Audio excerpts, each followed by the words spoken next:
Hello everyone. Whether on the side of good or bad, there are some movie characters you just really can't stand. Some characters are bad people, but others are just horrible. I made a list of those movie characters that you would gladly punch in the face, provided they were of this world. Welcome to my channel, friends. You are watching Review Movie World. For a while, I felt like if I changed my content over time, that people would see that as a reflection of who I am and what I value. But I'm starting to realize that that is a very weak and passive way to, run my channel and live my life. So I think it's, if I'm gonna have the balls to go to Tana's fan meetup and say slurs at her and then make a video about how it's okay to say slurs, I think I should have the balls to make an apology video and take accountability for the mistakes I've made. So that's what this video is. I've realized that I need to be crystal clear about what I believe, so there's no room for ambiguity. I am responsible for creating a lot of hurtful and damaging content on this channel, and I've also created a culture of apathy and a lot of cruelty as well. Some of the videos I've made have been very not edgy. I don't think they some of these videos were edgy. I think they were just outright cruel. So I don't want people to get it confused about where I stand. I have made some cruel, hurtful content, and I need to acknowledge that, and I'm really sorry that it's taken me this long to acknowledge it. The content I'm talking about specifically are content cop videos and videos where I was just generally criticizing people for very lackluster reasons, and obviously didn't have any accountability online whatsoever on my end. I was morally grandstanding and acting as if I am any better than any of these people that I was making content cop videos on, and I'm not. I'm a human, I'm a real human who makes mistakes, and I make a different set of mistakes than the people I was making videos on, but it doesn't matter. I don't think anyone deserves that level of cruelty or hate. It's also indoctrinated a lot of people into thinking that this is an okay way to behave, and it's not. It's super irresponsible and shitty. I am very insecure about my ability to create interesting content or entertain.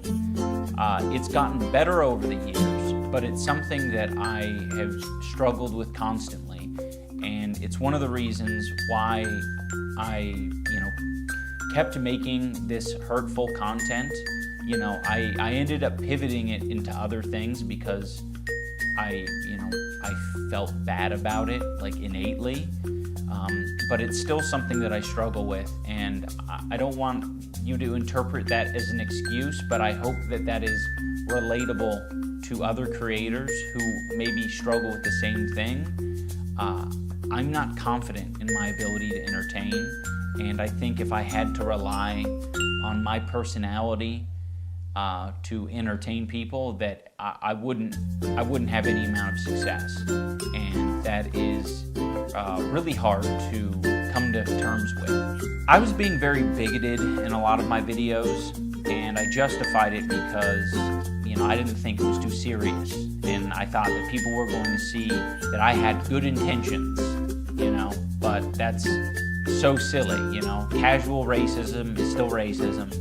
Casual bigotry is still bigotry, and I said a lot of things that I look back at and I cringe now, and I'm like, that is an awful thing to say. It doesn't matter what my intentions are. If I'm hurting people, I'm hurting people, and who the fuck knows what my intentions are? Sarcasm and jokiness and jokey tone only goes so far, especially over the internet. Even in real life, that's an impossible thing to know with 100% certainty. I've just always had this dumb philosophy that I'm not responsible for my audience and how they behave beyond what content I put out, and that's stupid, and it's led to a lot of hate and a lot of bad outcomes. And I just want to make it clear that I am absolutely responsible for my audience. And I guess if you want to, look out for people who are red flags, it's definitely people who had my mentality that say, I'm not responsible for what my audience does. I know that this apology isn't enough. I've clearly done a lot of damage. These videos have been up for a long time and have accumulated millions of views. I shouldn't be able to just make an apology video and walk away from it. This is something that I should live the rest of my life with, and I expect to. I've profited off of this bigoted content for years, and I've made a successful career out of it, and that's not right. I think that this is only a step in the right direction, and I know that a lot more needs to be done to even approach a life that I would think would be like acceptable. I am running ads on this video, and any revenue generated from this video I'm going to match and donate to an organization that would have been particularly affected by the type of rhetoric that I've been spewing on this channel. And again, this isn't the end of what I'm doing, this is just the start.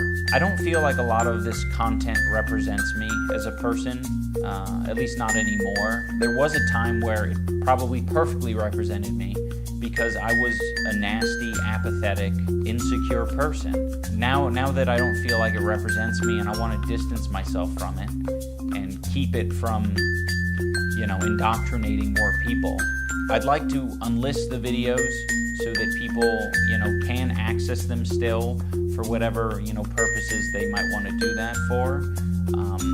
But it's not being proliferated on the website. I feel like that's the best solution, at least for the time being. And for anyone who liked those videos, I want this video to be an example and a lesson for you. You can like content, but you can also think that it's irresponsible and it's hurting other people. So just tap into that part of your brain that's saying like, oh, okay, it's probably not that important that this video stays online, because truthfully, I've seen it, I've experienced the content, but it's done a lot of damage. We can just let it go. I'm sorry to everyone that I made content cop videos on. I still don't like the majority of you, and that's fine, but I can recognize that you did not deserve the hate and harassment that I sent your way. I particularly want to apologize to Hannah. I'm sorry, I should have never made that video. I harassed her in person and then harassed her online, and that's deplorable behavior. It's so stupid. I'm also sorry to all the black viewers and minority groups who had to put up with that video and put up with, the phrases. I said either it's all okay or none of it's okay. And that's just so dangerous and stupid. I have made content that I'm proud of over the years. It hasn't been as consistent as maybe I'd like it to have been. But, there is a lot of content that I think had a net positive on the world. I'm going to strive to continue on that trend. But again, I'm absolutely going to continue to make mistakes, but I want the mistakes to be a lot smaller and a lot less serious. I also want to give some clarity to the post-fight speech that I gave. I mean, it wasn't a speech, it was a phrase. I was like, I know I'm not everyone's cup of tea, but I really do appreciate the support, and thank you for coming. That was addressing the people over the years that I neglected and I left behind. The people whose feelings I didn't take into consideration. Those are the people who I was addressing as, I know I'm not everyone's cup of tea. Anyone who thinks that I should be shouting the N-word from the rooftops, I don't want to be your cup of tea. Now I want to talk about events and situations that have happened over the past 5 years of my life that have led me to the place I'm at now. One year I was at a convention and a bunch of fans were, wanting pictures, and this particular fan came up to me and said, I know you probably don't like transgender people, but can I, get a picture? That smacked me in the face. I was like, oh, holy shit. Why would you think that? But I mean, it was fairly obvious. I was being cruel, hateful, bigoted, and being very uncaring about people's feelings. That is a very fair assessment to make.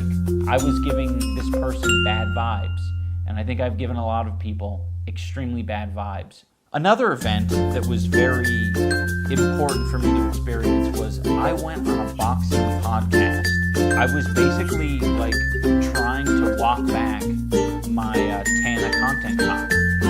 I was still very insecure and uncomfortable with the fact that I made that video, but I was still coping. You'll see me struggle in this clip to, say that it was wrong. So I just wanted to let you talk on that, right? Because obviously using the N-word is definitely frowned upon by a lot of people, especially by a non-African American, but I was just curious. That was a very weird video because I wanted to criticize her for her sort of flagrant use of it. I've been pretty flagrant about it too, not in the same way. Mm-hmm. I thought there was a message to be shared there, and I don't think it was particularly. It was okay in criticizing her, but I think I probably wasn't the person to deliver the message, if that makes sense. There was a message that I was trying to put out there, and I'm not really the person to put out that message. I don't regret making the video. I think, there's bits and pieces to take from it that I think are valuable, but, I probably wouldn't make it these days. I'm very grateful to those guys and how they broached the subject because it didn't put me on the defensive. It just made me realize, I'm stupid and I really need to, acknowledge these things. What am I doing? I'm still trying to make excuses for myself and, why I made that video. It's it was a dumb idea. I harassed someone. I was saying slurs and I was trying to justify it all. A very big thing that has sort of altered my view on all of this is just the amount of hate and harassment my wife Anissa has received over the years. She's had to deal with it from the beginning of our relationship, and I have done a horrible job at acknowledging her and her feelings for it. A lot of the time I just thought that was her problem, or that was other people's problem. It's not my problem that you're getting hate and harassment. And it's no, it absolutely is. That's the culture that I cultivated, and I, didn't do anything to change that. Over the years it's changed a little bit, but I don't think I've still fully acknowledged how responsible I am for the amount of harassment that Anissa has had to deal with. And this year I decided to speak more candidly and be more open about who I am as a person, and to speak on my life a little bit more. And I did that on Anthony Padilla's podcast. These are the people that I'm attracting. These are the people that I'm entertaining. I need to reevaluate things. They're relating and enjoying this content for a reason, and that's not maybe the same reason that I'm trying to make. I had a very Wild West mentality when it came to online behavior. People are going to do what they want to do. People are going to say what they want to say. And I can pretty much do the same because it's the internet. But I think you have to be a lot more responsible. If you guys are at all interested in how I've arrived here, that video gives, a good bit of context and talks about some of my life a little bit. There is a clip from this interview that's been floating around the internet, and it's me calling my fans antisocial and basement dwellers, and I was like, I didn't like, interacting with my fans. I just want to be clear, that was my realization. I think a lot of people are like, of course that happened, is because you were creating that culture and you were attracting those people. And it's yes, I know now. I didn't know before. It was my realization upon, meeting more and more fans that I was like, oh shit, you guys are struggling. It It was easy for me to identify them struggling when they were outside of my body, but the antisocial basement-dwelling incel that was inside here, I couldn't acknowledge that, I couldn't recognize that. So I needed the mirror to be held up to me. In closing, I want to say that I have always thought that I was an empathetic person, because I thought, well, I get angry, I get sad, of course I got empathy. Seems easy, right? Empathy. I definitely have that. There were moments where like a dog would die in a film and I cried. So it's like, of course I have empathy. But I never did. I think only in these past couple of years have I gained the ability, empathy, and I'm very ashamed to admit that. It sounds really pathetic to say at the age of 32 I've acquired empathy, but I have, and I've realized it because I just like can't help myself but like feel for other people's pain and suffering now. I'm still not perfect. I think that is, my empathy meter's only maybe like a quarter of the way filled up, potentially, but it's at least there. And I just want you guys to know that you can unlock ability empathy if you experience more life. It might take you getting hurt a little bit, but it's worth it. It is so worth it.